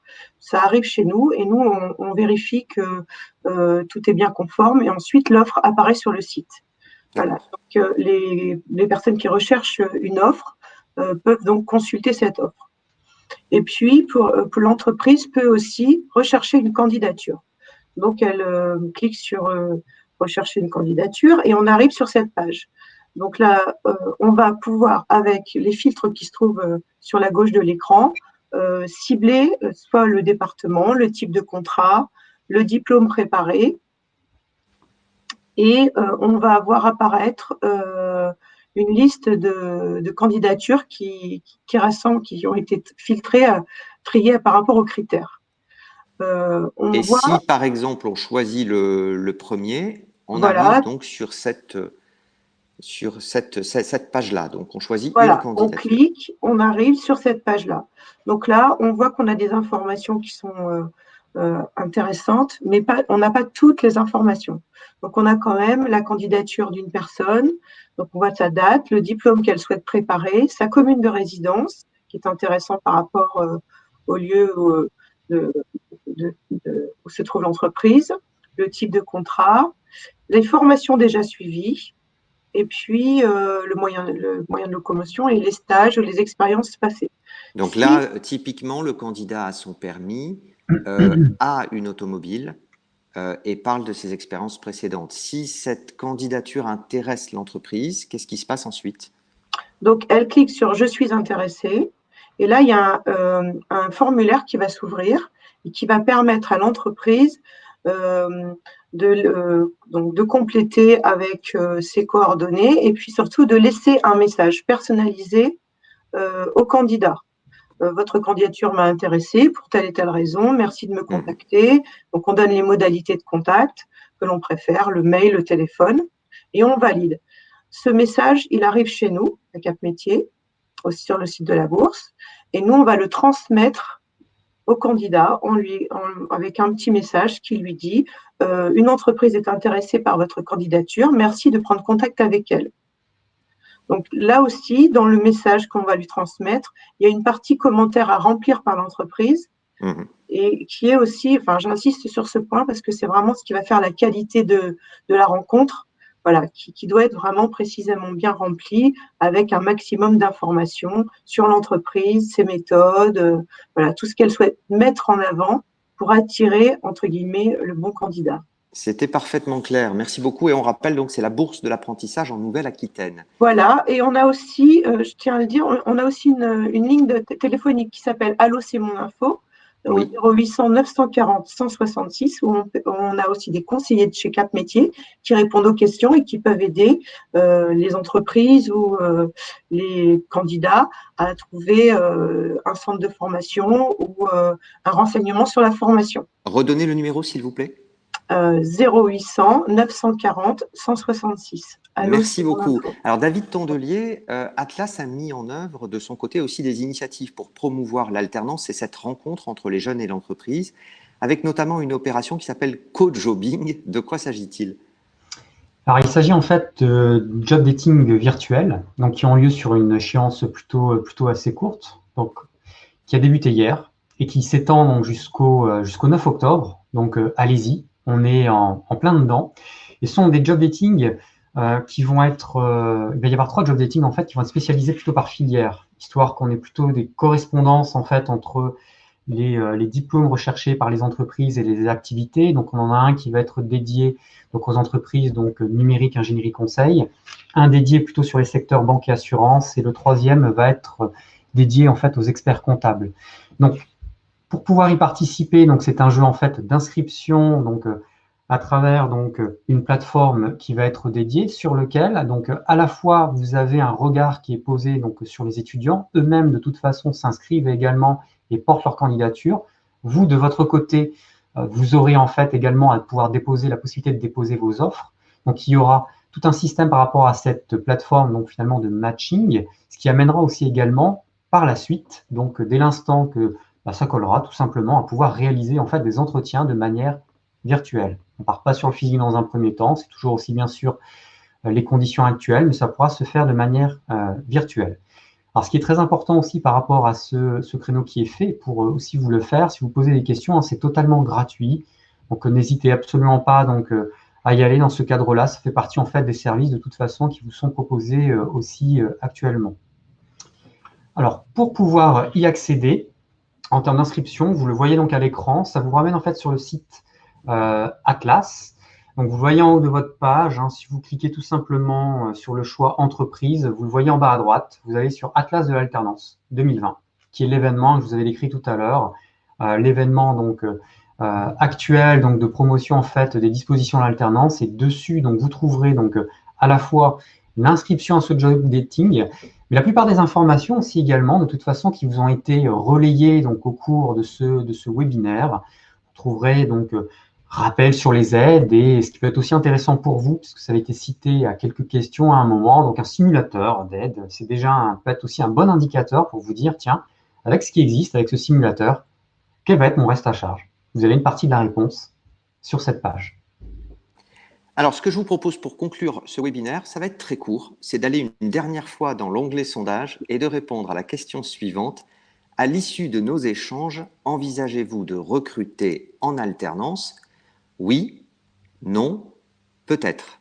Alors, on vous laisse quelques secondes pour répondre à la question. Oui, non, peut-être.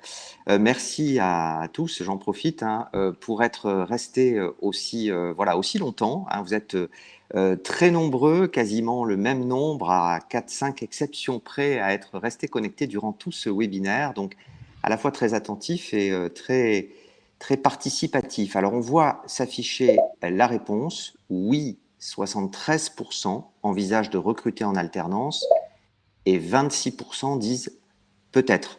Votre mot de commentaire et de conclusion, David Tondelier. D'accord. Déjà, merci à tous pour votre participation dans ce cadre spécifique. Donc, mon commentaire aussi par rapport à ça, c'est que très bien, 3 entreprises sur 4 sont bien convaincues, nous en sommes d'accord. On sent qu'on a encore une petite partie qui, à ce titre-là, donc nécessite peut-être, peut avoir encore des doutes. Donc, en tout cas, nous sommes disponibles dans ce cadre spécifique, donc à pouvoir aussi vous répondre. Si vous avez encore quelques petits doutes dans ce cadre-là, nous sommes vraiment à votre disposition. J'aimerais pouvoir aussi compléter également avec des éléments. Donc, je remercie vraiment tout le monde, autant le côté participant et les intervenants, avec des propos que j'ai trouvés aussi intéressants. C'est vrai qu'actuellement, on pourrait être dans une situation qui est très, très favorable. Moi, je pense qu'il vaut le coup aussi de pouvoir expérimenter financièrement parlant, j'aurais tendance à dire les risques vont être très, très limités. Mais au-delà de ça, comme j'ai pu l'entendre aussi tout à l'heure, il y a le côté qui peut être aussi rassuré, et nous avons aussi parallèlement des outils pour cela, parce que c'est vrai que ça peut être aussi une découverte de pouvoir accueillir un apprenti. C'est pas juste simplement donc, un petit jeune qui peut venir et après derrière finalement qu'est-ce qu'on fait ou autre d'un autre côté. Il y a tout un écosystème qui est aussi actuellement fédéré, qui va au-delà des personnes qui sont intervenues aussi également. Nous avons même aussi, nous, des outils également accessibles pour vous gratuitement de la même manière. Ça fait partie de notre offre de services complète qui peuvent vous aider à pouvoir accueillir un alternant dans votre entreprise. On a tout ce qu'il faut, en tout cas pour vous rassurer. Merci, Voilà. merci beaucoup David. Et j'ajoute un dernier mot en réponse à la fois beaucoup de remerciements et une question. Pourrons-nous avoir accès au support présenté? Oui, le replay de ce webinaire sera envoyé à tous les inscrits, donc vous allez le recevoir aujourd'hui et d'ici peu. Merci à tous et c'est la fin de ce webinaire et bon vent pour la suite avec des embauches d'alternance en perspective. Merci à vous. Merci.